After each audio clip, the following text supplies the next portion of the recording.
Hello සුබර දවසක් වේවා කියලා ප්‍රාර්ථනා කරනවා ලෝකවාසී ඔබ සියලුම දෙනාට අද බියුටි මනෝද්‍යා channel එක වෙතින් ඔබ ඉතාමත් ආදරෙන් පිළිගන්නවා. එතරම් ඔයගලන්ට කියන්න ඕන ලෝකේ නොයෙකුත් රටවල අය මගේ වීඩියෝස් නරඹනවා. ඒ නරඹන්නේ ඒගොල්ලන්ගේ group හරහා YouTube channel එක හරහා මට ඒගොල්ලන්ට share කරන්න බෑ. අප්ලෝඩ් වෙන්නේ නැහැ. කෙටි වීඩියෝස් පමණයි මට ඩිරෙක්ට් ඒගොල්ලන්ට යවන්න පුළුවන්. ඒක නිසා මම දිනපතාම කරන වීඩියෝස් අවශ්‍යම කොටස් එකතු කරලා ඒ groups වලට YouTube channel එකට ප්‍රැක්ටිකල් සහිත විස්තරාත්මක වීඩියෝ එකක් නිකුත් කරන්නත් සිදු වෙලා තියෙනවා. group එක හරහා පිට රටවල ඉඳන් මගේ වීඩියෝස් නරඹන අයට කියන්නේ ඕගොල්ලෝ YouTube එක හරහා එක වීඩියෝ එකක් හරි බලලා subscribe කරලා bell icon එක click කරලා තියන්න. එතකොට අප්ලෝඩ් කරන සැනකින්ම ඔයගලන්ට ඩිස්ප්ලේ වෙනවා ඔයගලගේ ප්‍රොෆයිල් එකේ මගේ අලුත් වීඩියෝ එක. ඔයගලන්ට පුළුවන් ඔයගලගේ ජීවිතයට අවශ්‍ය නම් පමණක් නරඹන්න නැත්නම් ඒක අමතක කරලා දාන්න. අද ඔයගලන්ට කියලා දෙන්න යන්නේ මොනවාද අවශ්‍ය කොළ වර්ග, අවශ්‍ය කොළ ප්‍රමාණය සහ එහි ගුණාත්මක භාවය නැති නොවන්න කොහොමද ඒක පිළියෙල කරගන්නේ කියලා. මම අද උදේ මම වෙනුවෙන් හදාගත්තු කැඳේ එක මම වීඩියෝ ගත කරා. ඔයගලන්ට මම පෙන්නන්න හදන්නේ ඊට ප්‍රථම කොළ වර්ග තෝරා ගන්න හැටි මම ඔයගලන්ට විශේෂයෙන්ම කියලා දෙනවා. පළමුවෙන් මම ඔයගලන්ට කියන්න අද කැඳේකට මම ස්පෙෂලි දාපු කොළ වර්ගය මොකක්ද කියලා. අනිත් කොළ වර්ග නම් ඔයගොල්ලෝ දන්නවා. එහි තියෙන ගුණාත්මක භාවය ගැන ඔයගලන්ට හඳුන්වා දෙන්නම්. දැන් කළා පෙන්නන්න.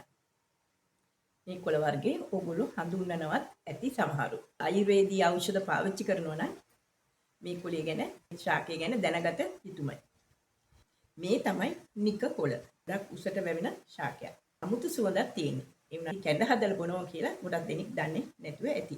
ඒ කියන්නේ අපේ කෙන්ද පෙරනවා නම්, නහරකට ගහිලා තියෙනවා නම්, යටිපතුල් රිදෙනවා නම් වගේ දේවල් වලදී මේ කොළ පිටතින් ගන්නත් කැඳ වර්ග හදලා බොන්නත් ආයුර්වේදීය ડોක්ටර්ස්ලා නියම කරනවා. මම ඔයගලන්ට කිව්වා මට පහුගිය කාලේ කොන්දේ අමාරුවක් හැදිලා ට්‍රීට්මන්ට් ගත්තා කියලා. මාස 3ක් මම එක දිගට ට්‍රීට්මන්ට් කරා. දැන් ඒක කරලා අවුරුදු 4කටත් වැඩි මට ඊට පස්සේ ඒ කොන්දේ අමාරුව ආවේ නැහැ. ස්ට්‍රේ එකක් කරලා තමයි පටන් ගත්තේ ඒක කරන්න. බෙල්ලේ කොඳු යට පෙළ පටන් ගන්නතර ඩිස් දෙකක් ඇදිලා කියලා තමයි කිව්වේ. ඒ කියන්නේ ඇට දෙකක් ඇදිලා කියලා. ඒකට මට පංචකර්ම කරන්න ඕනි කිව්වා. ඒ හේතුව නිසා මගේ කකුල් කැක්කුම සහ යටිපතුල් කැක්කුම තදින්ම තිබුණා. ඒ නිසාවෙන් තමයි මමත් මේ කොළ ගැන දැනගත්තේ. මේ පංචකර්ම වලට යන්න කලින් දවස් 10ක් එක දිගට ආයුර්වේදීය සහල් සමග නික කොළ දාලා කැඳ හදලා දීලම තමයි එන්න කිව්වේ. ඒ වගේම ඔයගොල්ලෝ දන්නේ නැති මේ මොනවාද කියලා. මේ තමයි රම්පි. මේ රම්පය වල කොලජන් ඉතාමත්ම අධිකයි. අපිට ඩ්‍රින්ක් එකක් බිව්වත් මේ කොළ 4-5 පොඩි ටික කෑලි කපලා දාලා පොල් කිරි ටිකක් දාලා බත් දාලා සාමාන්‍ය කැඳ හදන විදිහට බිව්වහම කොලජන් වැඩි ප්‍රමාණයක් අන්තර්ගත නිසා ශරීරයට ගුණාත්මකයි. ඒක පවසන්නේ රම්පේ ශරීරයේ සීනි අඩු කරනවා කියලා. සීනි පහළ මට්ටමක තියාගන්න. සුගර් වලට අමතරව කොලෙස්ටරෝල්, ප්‍රෙෂර්, ආතරයිටිස් වගේ ලෙඩ රෝග සඳහා ගත යුතුම දේ. අවට තියෙනවා හොයාගන්න උදුපියලිය, එරමුසු, ගොටුකල, හාතවරිය. ඒ ශරීරයේ එනර්ජි එක හොඳ තත්ත්වයෙන් පවත්වාගෙන යන්න. ඒ වගේම අක්කපාන. ගොඩක් නෙවෙයි අක්කපාන කොළ දෙකක් විතර ඉඳලා හිටලා කැඳේකට දානවනම් අපේ මුත්‍රාශයේ ගල් තියෙනවනම් දී වෙලා යනවා. ඉතින් අපි මේ කොළ වර්ගවල තියෙන ගුණාත්මක භාවය හොඳින් දැනුවත් වෙලා තමයි මේ කොළ වර්ග අපේ කැඳවලට එකතු කරන්න ඕන. ඒ ගන්න ප්‍රමාණයත් ගොඩක් එක සැරේ ගන්න එපා. මේ වගේ අතර මිටක් වගේ ගත්තාම ඇති හැමදේම. අවශ්‍ය ප්‍රමාණයට වඩා දැම්මොත් අපේ ශරීරය තුල ජීර්ණ වීම අපහසු වෙන්න පුළුවන්. විශේෂයෙන්ම කියන්න ඕන කඩවල් වල කොළ කැඳ හදලා විකුණන්න තියෙනවා. අපි දන්නේ මොන කොළද ඒකට එකතු කරලා තියෙන්නේ කියලා. ඒක නිසා ප්‍රවේශමෙන් තමයි කොළ කැඳ බොන්න ඕන. හොඳම දේ තමයි තමන් ගෙදරදී හදාගන්න එක. උදාහරණයක් ගත්තොත් කෝවක්ක කොළ, තෙඹු කොළ වැඩිපුර ගත්තොත් ටක් ගාලා සීනි බහිනවා. සීනි ඇඟේ තිබිය යුතු ප්‍රමාණයට වඩා අඩු වුණොත් සීනි වැඩි වෙලා ඇති වෙන ප්‍රශ්න වලට වඩා බලපානවා ශරීරයේ සීනි අඩු වීම නිසා ඇති වෙන ප්‍රශ්න. අන්න ඒකයි මම කිව්වේ මේ කොළවල අඩංගු දේ නොදැන කැඳ බොන්න එපා. ඕගලන්ට නිදන්ගත රෝගාබාධ තියෙනවා. ඒකේ තියෙන ගුණාත්මක භාවය දුරටත් දැනගන්න ඕන නම් ඕගලන්ට පුළුවන් Google එකට ගිහිල්ලා ටයිප් කරන්න දේශීය ආයුර්වේදීය ශාක වර්ග කියලා. එතකොට මේ ශාක වර්ගය හඳුනා ගැනීම සහ ඒ ශාක වර්ගයේ ගුණාත්මක භාවය සඳහන් කරලා තියෙනවා. ඒ අනුව ඔයගලන්ට පුළුවන් හොඳ දැනුමක් ලබා ගන්න. දැන් ඔයගලන්ට මම පෙන්නන්න අද උදේ මම බිව්ව කැඳ වීදුරුව සහ සාටාගත්තු ක්‍රමය. මේ වගේ තියෙන ගුණාත්මක භාවය සහ මේ වගේ අන්තර්ගත කියලා තමයි වීඩියෝ එක පටන් ගත්තේ. මේ තමයි මම ගත්ත කරපිංච ප්‍රමාණය. මේ තමයි නිකකොළ. මේ තමයි මුරුංග කොළ. මේ තමයි ගොටුකොළ. ගොටුකොළ සහ අනිත් සියලුම දේවල් වලින් මිටක් තමයි ගන්න ඕන. මේ වගේ කොළ සූරව නැටි ඉවත් කරලා තමයි අතර වර්ගෙම දාන්නේ. බ්ලෙන්ඩ් කරගෙන ගෙනාවා. ඉතින් දැන් මේක හොඳින් පෙරාගෙන තමයි කැඳයිකට එකතු කරන්න ඕනි. මෙන්න මම මේ කොළ ටික බ්ලෙන්ඩ් කරලා ගෙනාපු මිශ්‍රණය.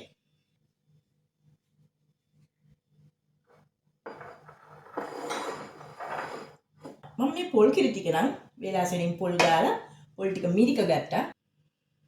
පාරම්පරික දේශීය හාල්. මේකේ නම කුරුළු තුඩ 500ක් 150යි. එළබොඩියුන් එකේ.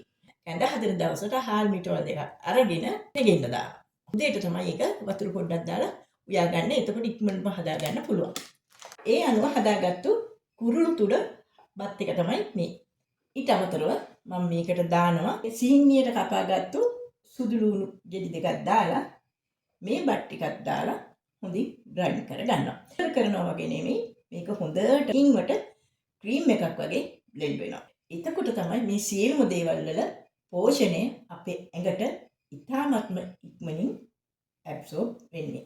මොකද හේතුව මේක ඝන ආහාරයක් නෙමෙයි දියර ආහාරයක් විදිහට තමයි අපි පාවිච්චි කරන්නේ. මේකත් ඒ කිව්ව විදිහට ග්‍රයින්ඩ් කරලා ඊළඟ ඔයගලන්ට පෙන්නනවා.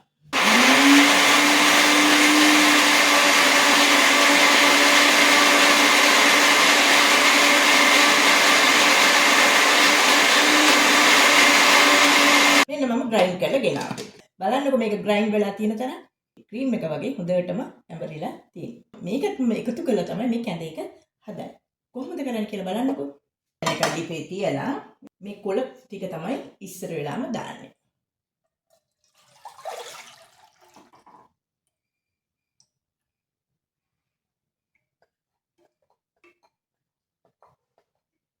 ඊට පස්සේ මේ බ්ලෙන්ඩර් කරපු මිශ්‍රණය එකතු කරනවා.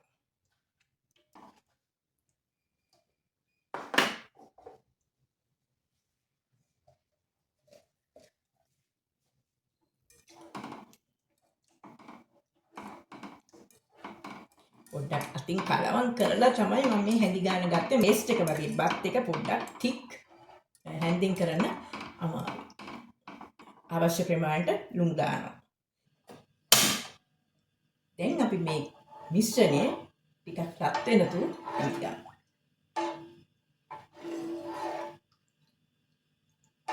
මොකද එක සැරේම පොල් කිරි දැම්මේ නැහැ. මොකද පොල් කිරි ටක් ගාලා උතුරනකොට මේක කැටි ගැහින්න බලනවා. පොල් කිරි වලින් හොඳ කිරි රස එනවා උතුරනකොටම හැඳි ගන්නකොට. දැන් මේක රත් වෙලා තියෙන්නේ. මේ පොඩ්ඩක් වෙන එනවා. දැන් මම මේකට මේ පොල් කිරි ටික එකතු කරනවා.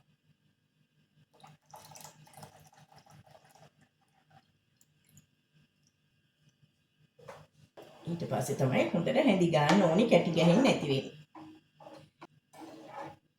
මේක ගොඩාක් වෙලා ලිපේ තියලා රත් කරන්නත් එපා. මේ කොළවල තියෙන ගුණාත්මක භාවය නැති වෙනවා. හොඳට උතුවට තියෙනවා මේ. පොඩ්ඩක් චෙක් කරලා බලමු ලුණු කොහොමද කියලා.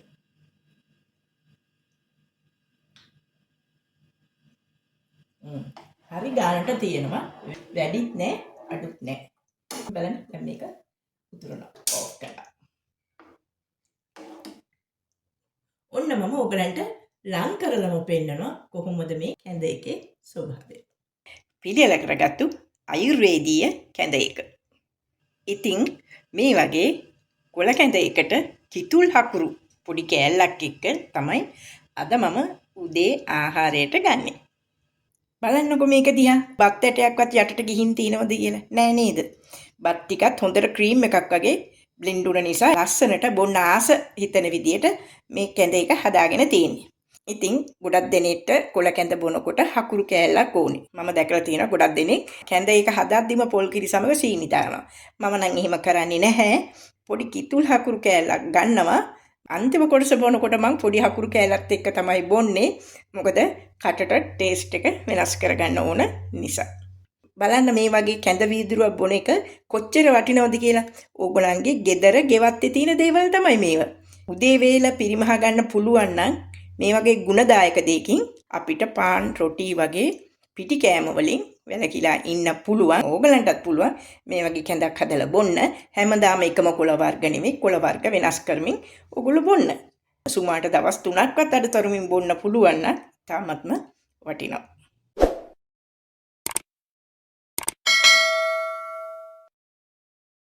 මම හිතනවා ඕගොල්ලෝ කැඳ වීදුරුවක් හදාගන්න දන්න බව. කොලජන් කියන්නේ අපේ ශරීරයේ තුලම නිපදවන ප්‍රෝටීනයක්. ඒක අඩු වුණාම තමයි ගොඩක් ප්‍රශ්න ඇති වෙන්නේ කියලා මම ඔයගලන්ට කිව්වා. ඉතින් මේ වගේ කැඳ වර්ගයකින් දියරයක් වශයෙන් අපේ ඇඟට ගත්තාම ඒක ලේ වලට ඇබ්සෝබ් වෙනවා. ඉතින් ඒ ලේ හරහා තමයි කොලජන් නිෂ්පාදනය කරන ශෛල උත්තේජනය කරලා යලි කොලජන් නිෂ්පාදනය ශරීරය තුල ඇති කරන්නේ. ඒක නිසා තමයි මම ඔයගලන්ට කියන්නේ කැඳ වර්ග බිව්වහම ශරීරය තුල සිදුවන ඉක්මන් ප්‍රතිචාර නිසා අපි නිරෝගී වෙනවා. සුපුරුදු පරිදි අදත් මම ඔයගලන්ගෙන් ඉල්ලා සිටින්නේ මේ තාක්කල් මට ඔයගලන්ගේ subscribe එක නොලැබී තියෙනවා නම් පමණ subscribe කරලා bell icon එක click කරන්න. ඊට අමතරව ඔයගලන්ගේ like එක සහ comment එකකුත් දීගෙනම යන්න. හැම සතියෙම අඟහරුවාදා සහ සෙනසුරාදා දිනවල සුමානකට මම වීඩියෝ දෙකක් අප්ලෝඩ් කරනවා. ඒ නිසා නොවරදවම බලන්න. අදට මම ඔයගලන්ගෙන් සමුගන්නම්. Thank you.